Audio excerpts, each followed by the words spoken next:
എനിക്ക് അവസരം തന്ന ഇതിൻ്റെ സംഘാടകരോട് ഞാൻ എൻ്റെ നന്ദിയും കടപ്പാടും അറിയിക്കട്ടെ.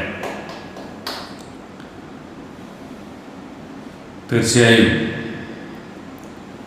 ഈ അവലോകന യോഗം സംഘടിപ്പിച്ചത് വളരെ ശ്ലാഘനീയമാണ്.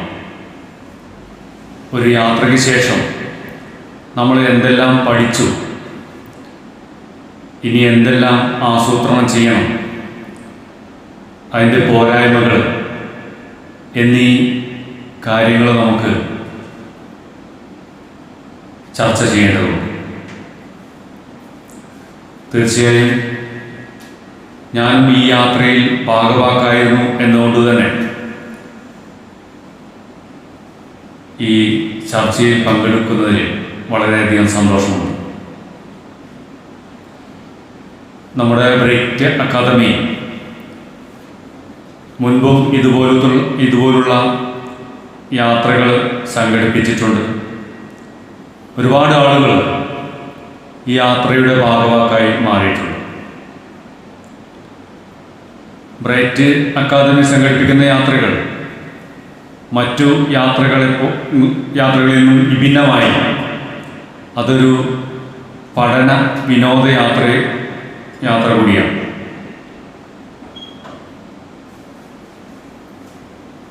നമ്മൾ യാത്ര സംഘടിപ്പിക്കണം എന്നൊരാവശ്യം ഉയർന്നു വന്നപ്പോൾ ഫൈസൽ സാറ് ആദ്യമായി ബന്ധപ്പെടുന്നത് ഷിഹാബ് താനാളൂർ എന്ന വ്യക്തിയെയും കൂടാതെ എന്നെയും അങ്ങനെ 3 പേരെയുമാണ്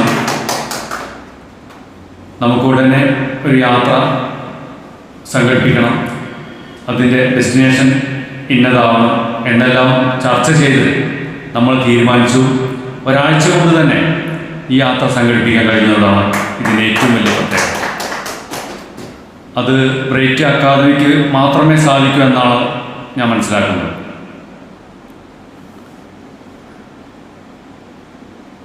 ചെറിയ കുട്ടികൾ മുതൽ പ്രായമായവർ വരെ ഈ യാത്രയുടെ ഭാഗഭാക്കായിരുന്നു. കയറിയ ഉടനെ തന്നെ ഒരു മെഡിറ്റേഷനും വേണ്ട നിർദ്ദേശങ്ങളൊക്കെ ഫൈസൽ സാറിൻ്റെ ഭാഗത്തു നിന്നും നമുക്ക് ലഭിച്ചു. സാറ് കയറിയ ഉടനെ തന്നെ നമുക്ക് തന്ന നിർദ്ദേശം, നിങ്ങളുടെ വയസ്സിൻ്റെ 2ാമത്തെ അക്കം വെട്ടിമാറ്റി ആദ്യത്തെ അക്കം ആയ ആ സംഖ്യ ആണ് നമ്മുടെ വയസ്സ് എന്ന് നമ്മൾ മനസ്സിലുറപ്പിച്ച് വേണം നമ്മുടെ യാത്ര ആരംഭിക്കാനെന്നാണ്. അങ്ങനെ എല്ലാ കുട്ടികളും തൻ്റെ ബാല്യകാലത്തേക്ക് പോയി ചെറിയ കുട്ടികളെ പോലെ കളിച്ചും ചിരിച്ചും ആസ്വദിച്ചും ആ യാത്ര മുന്നോട്ട് പോയി. പ്രകൃതി കുറച്ച് അലച്ചിലുകൾ നമുക്ക് സൃഷ്ടിച്ചെങ്കിലും യാത്ര നന്നായിട്ട് ആസ്വദിക്കാൻ എല്ലാവർക്കും കഴിയും. രസകരമായ തമാശകളും പ്രായമായവരെ പിഞ്ചു കുട്ടികളോടൊപ്പം നൃത്തം ചെയ്യുമ്പോഴുണ്ടായ ആഹ്ലാദങ്ങൾ പറഞ്ഞറിയിക്കാൻ കഴിയാത്തതാണ്. അതുപോലെ തന്നെ കോടമഞ്ഞിൻ്റെ സൗകുമാര്യം ആവോളം ആസ്വദിക്കാൻ നമുക്ക് കൊടൈക്കനാലിൽ നിന്ന് കഴിയും. യാത്ര ഒരു പുതിയ അറിവും അനുഭവവുമാണ് നമുക്ക് സമ്മാനിച്ചത് എന്ന് പറയുന്നതിൽ എനിക്ക് സന്തോഷമുണ്ട്. നേരത്തെ ഇവിടെ പ്രസംഗിച്ച സൈനുദ്ദീൻ ഹാജി പറഞ്ഞു,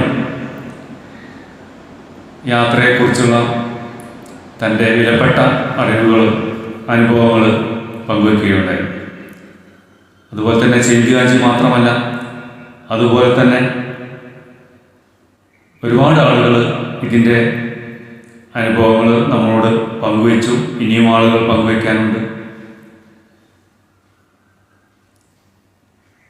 യാത്രകൾ തീർച്ചയായും മനുഷ്യന് അനിവാര്യമാണ്. ലോകത്തെക്കുറിച്ച് മനസ്സിലാക്കാനും പുതു അറിവുകൾ നേടാനും എല്ലാം യാത്രകൾ നമ്മളെ സഹായിക്കും. നമുക്കറിയാം, പഴയ കാലത്ത് ആളുകൾ ലോകത്തെക്കുറിച്ച് അറിയുന്നതിനായി യാത്രകളാണ് നടത്തിയിരുന്നത്. വാസ്കോ ഡ ഗാമയായാലും കൊളംബസ് ആയാലും ലോകം അറിയാനായി യാത്ര സംഘടിപ്പിച്ചു. പഴയകാലത്ത് യോഗ്യവര്യന്മാരെ ജനത്തെ അറിയാൻ, ലോകത്തെ അറിയാൻ യാത്രകൾ സംഘടിപ്പിച്ച് അറിവുകൾ സമ്പാദിക്കുകയും സമൂഹത്തിന് പകർന്നു നൽകുകയും ചെയ്തിരുന്നു എന്നത് നമുക്കറിയാം. ഇനിയും ഈ അവലോകന യോഗത്തിൽ ആളുകൾ സംസാരിക്കാനുണ്ട് എന്നുകൊണ്ട് തന്നെ ഞാൻ എൻ്റെ വാക്കുകൾ ദീർഘിപ്പിക്കുന്നില്ല. ഇത്രയും നേരം എൻ്റെ വാക്കുകൾ ശ്രവിച്ച എല്ലാവർക്കും ഞാൻ എൻ്റെ നന്ദിയും കടപ്പാടും അറിയിച്ചുകൊണ്ട് എല്ലാവർക്കും ആയുരാരോഗ്യ സൗഖ്യം നേർന്നുകൊണ്ട് ഞാൻ എൻ്റെ വാക്കുകൾ ഉപസംഹരിക്കുന്നു. നന്ദി, നമസ്കാരം.